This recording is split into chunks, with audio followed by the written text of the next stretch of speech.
সালামু আলাইকুম। মানুষে কয় যে আলেম সমাজ থাকবো মসজিদ, আলেম সমাজ কেন রাজনীতি করে?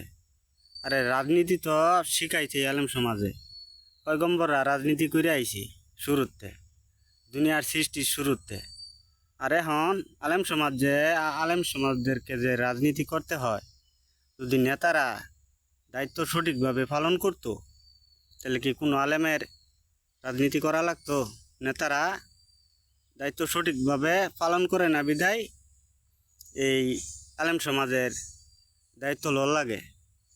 একজন আলেম যদি মারা যায় তাহলে তার লাগিয়া লক্ষ লক্ষ মানুষ দুঃখ প্রকাশ করে।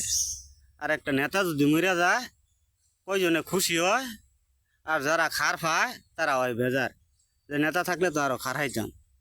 আলেম সমাজের দাম দুনিয়া তো যেরম আখেরাত তো এরম। ধন্যবাদ।